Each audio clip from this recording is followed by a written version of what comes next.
जय हिंद दोस्तों, मैं हूं प्रभात। पीसीएस शिक्षा के मंच पे आप तमाम अभ्यर्थियों का हार्दिक अभिनंदन है। आज चर्चा के मुख्य बिंदु में है एक इम्पॉर्टेंट करंट अफेयर्स, जहां ऑनलाइन गेमिंग को लेकर एक बिल पास किया जा चुका है।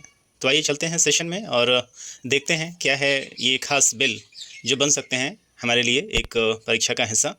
तो सेशन में आगे बढ़ने से पहले आप सभी को याद करा दें कि यदि आपने चैनल को सब्सक्राइब नहीं किया है तो चैनल को जरूर सब्सक्राइब कर ले, ताकि इस तरह के इंपॉर्टेंट अपडेट्स आपको लगातार मिलते रहें। आइए चलते हैं सेशन में, देखते हैं कि कौन से हैं वो बिल।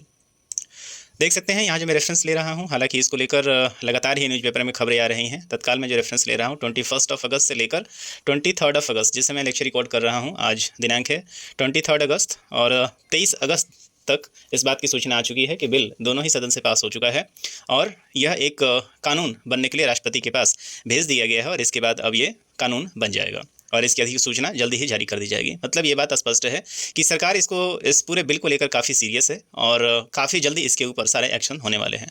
आप देख सकते हैं यहाँ पे ऑनलाइन गेम पर प्रतिबंध, पैसे से जुड़े गेमिंग ऐप नहीं कर पाएंगे डाउनलोड। तो सबसे पहले यहाँ पे कुछ डाटा दिया हुआ है, उस डाटा को सबसे पहले देखिए। सो यहाँ पे देखिए, promotion and regulation of online gaming bill 2025। तो जिस समय ये 21 अगस्त का था, तो जो बिल है उसे क्या नाम दिया गया है, तो promotion and regulation of online gaming bill 2025। अब इसके अंदर हो क्या जाएगा, क्या किया जाएगा इसके अंदर, इस चीज़ को भी देख लें हम लोग। तो 45 करोड़ से अधिक लोगों को पैसे वाले ऑनलाइन गेम खेलने की लत आज के डेट में भारत में आपने लगातार यूज किया होगा। लगभग सभी लोग ड्रीम 11, सारे फैंटेसी क्रिकेट और जूपो जो कि लूडो गेम है, और इस तरह से न जाने कितने ऐसे ऑनलाइन गेम्स हैं जिसको लेकर अभी तक कई सारी सामाजिक घटनाएं हो चुकी हैं। कई जगह आपने देखा है कि पैसा नहीं देने के कारण पुत्र ने अपने पिता की हत्या कर दी। कई जगह इस तरह के घटनाएं देखने को मिल रही थी और इससे लगातार आप देखेंगे घटनाएं, सामाजिक घटनाएं बढ़ती चली जा रही थी। साथ ही साथ इस तरह का गेम खेलते खेलते एक लत लग जाता है। जिस तरीके से व्यसन, शराब, इन सबों का लत लगता है, उसी तरीके से ऑनलाइन गेम खेलते खेलते एक तरीके का लत लग जाता है, जो कि बाद में डिप्रेशन का कारण बनता है। इसी चीज़ को मद्देनजर रखते हुए सरकार इस गेम को लेकर आई है। चूँकि अभी तक भारत में आईटी से लेकर कोई ऐसे प्रतिबंध नहीं लगाए हुए। जैसे हाल फिलहाल में आपने एक और न्यूज़ सुना होगा कि 16 साल से कम उम्र के बच्चों के लिए यूट्यूब को क्या कर दिया गया है, बैन कर दिया गया है ऑस्ट्रेलिया में। तो इस तरह के न्यूज़, इस तरह के आप देखेंगे कानून भारत में नहीं है जो कि ऑनलाइन कंटेंट के ऊपर कोई प्रतिबंध लगा रहा हो। तो आप देखिए यहाँ पे देश में 45 करोड़ से अधिक लोगों को ऑनलाइन गेमिंग के चंगुल से आज़ाद कराने के लिए लोकसभा में promotion and regulation of online gaming bill 2025 को पारित कर दिया गया है। तो आप देख रहे हैं जो 45 करोड़, भारत जो है युवाओं का देश है और इस 45 करोड़ में 90% निश्चित रूप से युवा और बच्चे हैं। बुधवार को दोपहर पेश विधेयक को बिना किसी बहस के पारित कर दिया गया, क्योंकि विपक्षी सदस्य बिहार में मतदाता सूची के विशेष गहन पुनरीक्षण पर चर्चा की मांग को लेकर हंगामा कर रहे थे। बिल के कानून बनने पर पैसे से जुड़े सभी ऑनलाइन गेमिंग पर प्रतिबंध लगा दिया जाएगा। मतलब यह है कि आप ऑनलाइन इसे आप प्ले स्टोर से डाउनलोड ही नहीं कर पाएंगे। लोग गूगल प्ले स्टोर से पैसे से ऐसे गेमिंग ऐप को डाउनलोड नहीं कर पाएंगे। ऑनलाइन गेमिंग के चक्कर में पड़े लोग सालाना 20,000 करोड़ रुपए का नुकसान उठाते हैं। आपने अक्सर ये न्यूज़ तो सुन लिया होगा कि 1 करोड़पति बन गया है, लेकिन 1 करोड़पति बनता है या नहीं बनता है इसकी खास गारंटी तो नहीं है। लेकिन इसके चक्कर में ये जरूर है कि 90 लाख से ज़्यादा लोग जो हैं वो अपना पैसा जरूर गंवा बैठते हैं, क्योंकि ये आप ही का पैसा है जो उन सभी को दे दिया जाता है। तो ये इस तरीके का सिर्फ एक नेटवर्क होता है जो पूरे जगह से पैसा को इकट्ठा किया जाता है, उसका कुछ प्रतिशत जो है एक खिलाड़ी को दे दिया जाता है। बिना पैसे के खेले जाने वाले ई स्पोर्ट्स और सोशल गेमिंग को सरकार प्रोत्साहित करेगी। इसके लिए सरकार प्राधिकरण का गठन करेगी और योजना भी लाएगी। इलेक्ट्रॉनिक्स एवं आईटी मंत्री अश्विनी वैष्णव ने बताया है कि सरकार का उद्देश्य समाज को बर्बाद होने से बचाना और आत्महत्याओं को रोकना है, न कि राजस्व की चिंता करना है। इस प्रकार के ऑनलाइन गेम ड्रग्स के नशे की तरह है, इनफैक्ट इससे ज़्यादा है। हालांकि सरकार ई स्पोर्ट्स और सोशल गेमिंग को प्रोत्साहित करेगी, क्योंकि इससे दिमाग का विकास होता है। अब आप देखिए डाटा को, आप बड़ा ही क्लियरली देख सकते हैं। अभी ये डाटा जो दिया गया है वो 45 करोड़ का दिया गया है। गेम खेलने वालों को नहीं, खिलवाने वालों को भी सजा है। अभी तक आप देख रहे हैं कि इसका जो प्रमोशन होता है वो बड़े बड़े खिलाड़ी किया करते थे, बहुत बड़े बड़े एक्टर किया करते थे। पैसे में जुड़े ऑनलाइन गेम खेलने वालों को सजा नहीं होगी।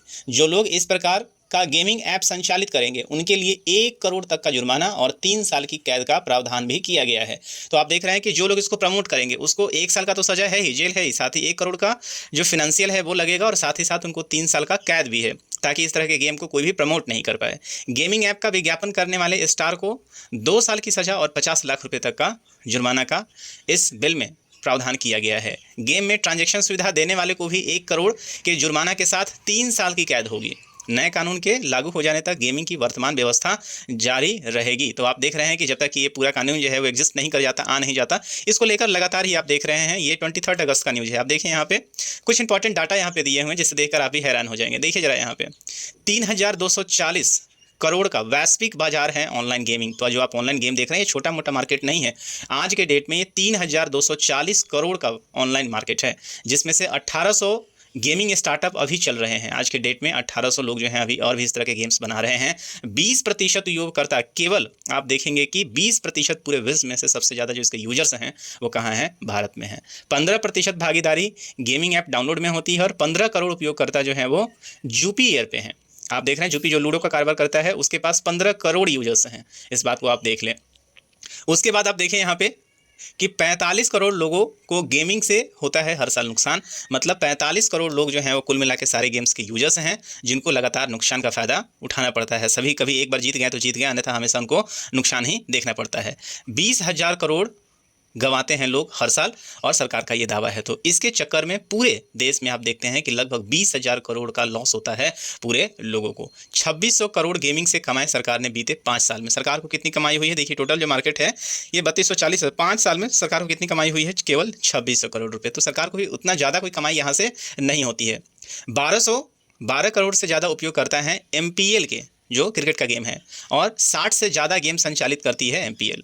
तो कानून में अब देखिए क्या क्या खास लाया गया है, उसको भी देख लीजिए। तो कानून के उल्लंघन पर 3 साल का कैद है, 1 करोड़ रुपए का जुर्माना है, विज्ञापन करने वाले को 2 साल का जेल है, 50 लाख रुपए का जुर्माना है। लेन देन की सुविधा जो भी पेमेंट ऐप दिलवाती है उसके ऊपर सख्ती की जाएगी, और ऑनलाइन गेम खेलने वाले अपराधी नहीं पीड़ित माने जाएंगे। जो लोग भी ऑनलाइन गेम खेलेंगे उनको क्या नाम दिया गया है, पीड़ित नाम दिया गया है। तो एक बार देख लें, यहाँ भी दिया हुआ है कि ऑनलाइन गेमिंग विधेयक को राष्ट्रपति की मंजूरी मिल चुकी है, कानून आज हो सकता है अधिसूचित। तो इसको लेकर जो एक सरकारी गजट नोटिफिकेशन आता है, उस गजट नोटिफिकेशन को भी आप देखेंगे कि यहाँ पे लाया जा रहा है। तो आप देखिए यहाँ पे राष्ट्रपति द्रौपदी मुर्मू ने शुक्रवार को ऑनलाइन गेमिंग के प्रचार और विनियमन विधेयक 2025 को मंजूरी दे दी है। शनिवार को इसकी अधिसूचना जारी कर दी जाएगी। हालांकि इससे जुड़े कानून जो है प्रभावी हो जाएंगे। इससे पहले ही प्रमुख ऑनलाइन गेमिंग कंपनियों ने देश भर में चलाए जा रहे अपने मनी गेमिंग खेल को समेट लिया है। सरकार ने विधेयक के पारित होते ही इसे बगैर देरी के तुरंत ही राष्ट्रपति की मंजूरी के लिए भेज दिया गया है। नए कानून में ऐसी सेवाएं देने वालों पर 3 साल तक का कैद और 1 करोड़ रुपए के जुर्माने का प्रावधान है। ऐसे प्लेटफॉर्म का विज्ञापन या प्रचार करने वाले पर भी 2 साल की सजा और 50 लाख रुपए तक का जुर्माना हो सकता है। कानून बनने के बाद सरकार का focus real money online game पर रोक लगाना होगा। IT सचिव M कृष्णन ने बताया है कि कानून के अन्य नियमों को बनाने में भी अभी समय लगेगा। उससे पहले निषेधात्मक प्रक्रिया अमल में लाई जाएगी, मतलब ताकि इसे आगे नहीं बढ़ा पाए। यह भी बताया गया है कि बाकी प्रावधानों के लिए नियम बनाने का काम शुरू हो चुका है। साथ ही एक नियामक प्राधिकरण बनाने पर भी काम चल रहा है, जो ऑनलाइन गेमिंग क्षेत्र का देखरेख करेगा। तो आप देख रहे हैं यहाँ से ये सारे के सारे जो गेम्स हैं, जरा इसमें देख लीजिए। तो आप देखें कि ऑनलाइन गेमिंग कंपनियों ने अपने मनी गेम के खेल को समेट लिया है। इसमें 25 करोड़ से अधिक यूजर्स वाली गेमिंग कंपनी, जिसमें विंजो शामिल है, जिसमें आधिकारिक बयान जारी करके 22 अगस्त को इसके दायरे में आने वाले अपनी सेवाओं को वापस लेने का ऐलान पहले ही कर दिया है। साथ ही साथ ड्रीम 11, रमी सर्किल्स जैसे कुछ प्रमुख ऑनलाइन गेम कंपनियों ने भी नए कानून के दायरे में आ रहे अपने गेम्स को हटाने की प्रक्रिया शुरू कर दी है। और ऑनलाइन गेमिंग बाजार में भारत की हिस्सेदारी और यूजर्स की संख्या को देखते हुए गेमिंग कंपनियों ने जल्द ही नए कानून के दायरे में रहकर नई शुरुआत करने की संकेत दिए हैं, जिसमें मनी गेमिंग के लिए कोई जगह नहीं होगी। नए कानून के तहत ऑनलाइन गेमिंग प्लेटफॉर्म पर ई-स्पोर्ट्स और सोशल गेम्स के नए स्वरूप लाने पर काम शुरू कर दिया है। इसमें भारतीय पारंपरिक खेलों और मनोरंजन से जुड़े खेलों को जगह दी जा सकती है। तो देख रहे हैं इसके कारण जो है लगातार अब शेयर में भी गिरावट होनी शुरू हो गई है जिनका ये शेयर है। तो कुल मिला के ये जो पूरा कानून आया है, ये कानून पूरे जनहित में है और बहुत बड़ी संख्या में जो यंगस्टर हैं ये इसके भुक्तभोगी बन रहे थे। लगातार आप देखेंगे कि कर्जदार बन रहे थे, और यहाँ तक कि ये वॉलेट से, पिता के वॉलेट से पैसे ले लेते थे, ऑनलाइन ट्रांजैक्शन हो जाता था और वहाँ से कई लोगों का जेब भी खाली अभी तक हो चुका है। तो सरकार का एक अच्छा पहल है और जल्दी ही अब ये कानून इन्फोर्स हो जाएगा। तो ये सारी इंपॉर्टेंट बातें हैं जो परीक्षा के हिसाब से पूछा जा सकता है, और यहाँ से आप देखेंगे कि एक सामाजिक अवसर पे एक मेंस का भी क्वेश्चन फ्रेम हो सकता है। तो मुझे उम्मीद है कि ये पूरा सेशन आप समझ पाए होंगे। यदि समझ पाए हैं तो अपने दोस्तों के बीच में इसे शेयर करना न भूलें। तो इस सेशन में इतना ही, मिलेंगे हम आपसे अगले सेशन में कुछ नए अपडेट के साथ। तब तक दीजिए मुझे इजाज़त। साइनिंग ऑफ, दिस इज प्रभात। जय हिंद।